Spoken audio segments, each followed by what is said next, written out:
And I want you really right now, once again, to start thinking about your goals and about your dreams.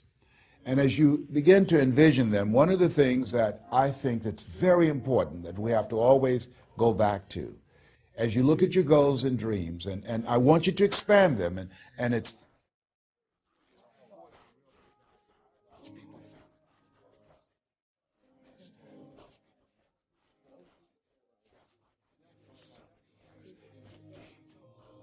and yet they didn't believe in themselves.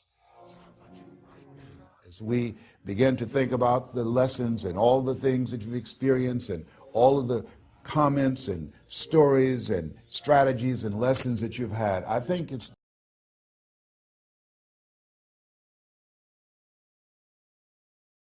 we would be in the backyard and we would play jump, and somebody would get on one side of the stick, my sister and then my brother, we would run and we'd jump over it. And then they say, raise it up a little bit higher. We have to back up and we run and we'd jump over it again. And then we say, raise it up a little higher. And the higher it got, we had to begin to change our approach and how we were going to get over the bar. And that's the same thing in life. And so right now I want you to think about your goals and dreams as you begin to raise them a little higher. And I want you It's possible. You know, the easiest thing that I do is speak and train people how to speak. Go into prisons and juvenile detention centers and to high schools and colleges. Speak before thousands of people. I can do that in my sleep. Let me share with you the most difficult thing I've ever done in my life. And it took me years to do. And that was to believe that it was possible.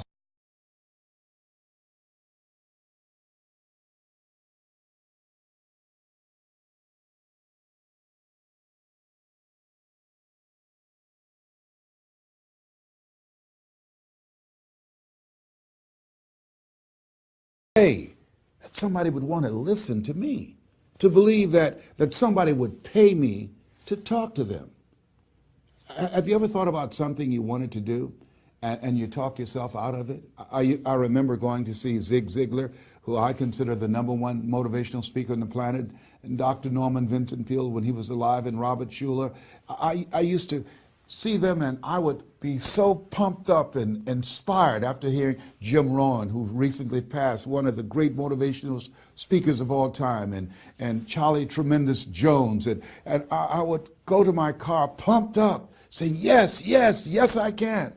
And then after a while, my mental conditioning would kick in. And I would say, Les Brown, you can't do that. You don't have a college education. Les Brown, you can't do that. You don't even know who your parents are. Les Brown, you can't do that. You failed twice in school. Come on. You ever thought about something you wanted to do and you talk yourself out of it? There's a proverb that says, if there's no enemy within, the enemy outside can do us no harm. That's why it's important that you make it a point every day to listen to Paul, to listen to me, to review these lessons, to get them deep, not only in the conscious mind, but the subconscious mind, and get them in your spirit. Well, how often should I do it? Do it until you are producing the results. That's how often you should do it. And you never stop, because once you stop, that's when those negative thoughts will come back. Once you stop, that's when you will begin to doubt yourself. Once you stop, I'm telling you what I know. Yes. Every day, it's a selling job on you. It's possible.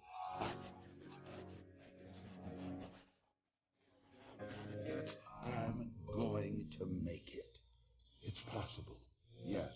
Your dream is possible. Say that to yourself.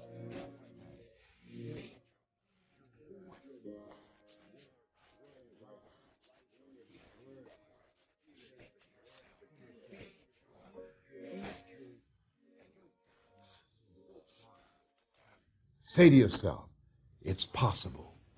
It's possible. It's possible. Even when you point to, say to yourself, it's possible. There's nothing as powerful as a made-up mind. It's a struggle sometimes to do that, especially when you have people around you telling you that it's not possible, that you can't do it. And they're constantly pointing out your failures of the past, constantly reminding you of all of the things that you don't have going for you.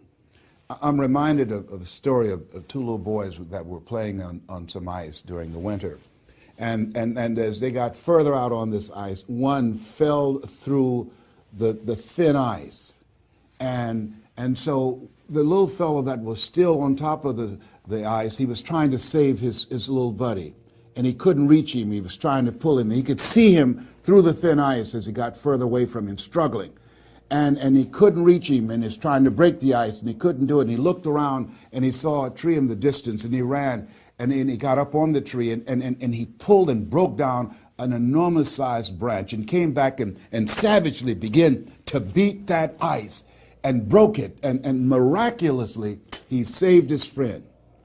And when the paramedics came, and they were able to revive this little boy, they were scratching their heads. They're trying to figure this out. Said, how could this little pruny fellow go up in a tree and break off a branch this size and then come back and beat and break the ice and save his friend? They thought it was just miraculous. It was baffling. And an old guy who was there said, I can tell you how he did it. And they said, how? How did he do it? And he said, there was no one here to tell him that he couldn't do it. Whoa. What could you do? What could I do? What could all of us do if we did not have the naysayers in our lives? That we believe naively, like that little boy, that it was possible. What would you do if failure was not on the table? Do you realize that 87% of people allow the fear of failure to outweigh their desire to succeed, because they've been convinced by the evidence, by being practical, by being logical, by being realistic. I did that. Leslie, yes. You're going to speak for corporations, yes.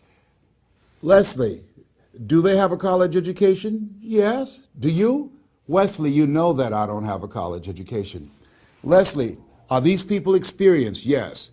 Are there people with PhDs and MBAs that they could choose rather than choose you? Yes. So you don't have a college education. You have no experience. You're talking about becoming a speaker, and they're going to reach over people with PhDs and MBAs and years of experience and choose you. Are you being realistic? Come on, Leslie. Come on, Leslie.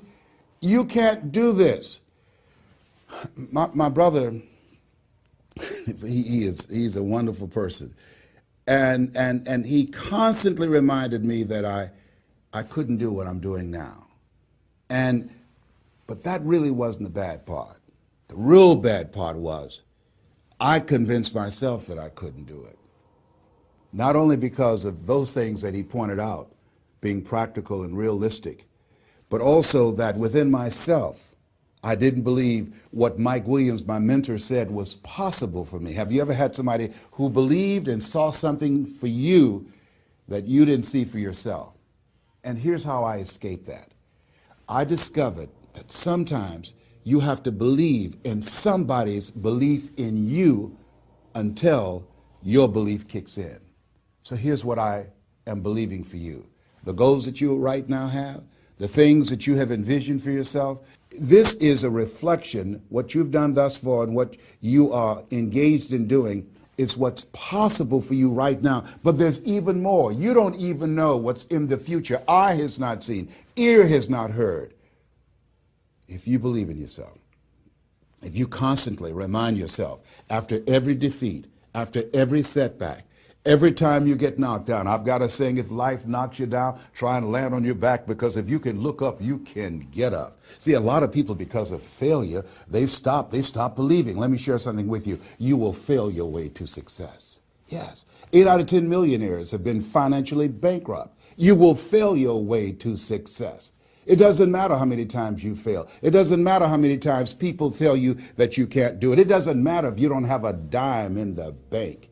You will fail your way to success. What's very important is you're believing in yourself. You're constantly saying, somehow, some way, I'm going to make it. I remember a lady out of Detroit, Michigan. They called her Martha Jean the Queen. And she had a motivational message she gave all the time on the radio. And the question she would ask was, do you really want to win? Do you really want to win? And she said, if you really want to win in life, you've got to believe in yourself when no one else does. You've got to believe in yourself. See, it's easy to believe in yourself and to have faith if you have a good bill of health, if your relationship is working out fine, if you have money in the bank, if you have a secure job, if your mortgage note is paid current, if the children are acting like they have good sense. It's easy. If you go to a doctor, they say, oh, you're doing real good, I'll see you next year. It's easy to have faith then. Let me tell you when it's really tough to have faith. When you lose your job, when you lose your retirement, when you go to the doctor and they look at you and say, you have cancer. Cancer is the most feared word in 7 different languages. That's when it's tough to have faith then. And that's when you need to call on your faith then.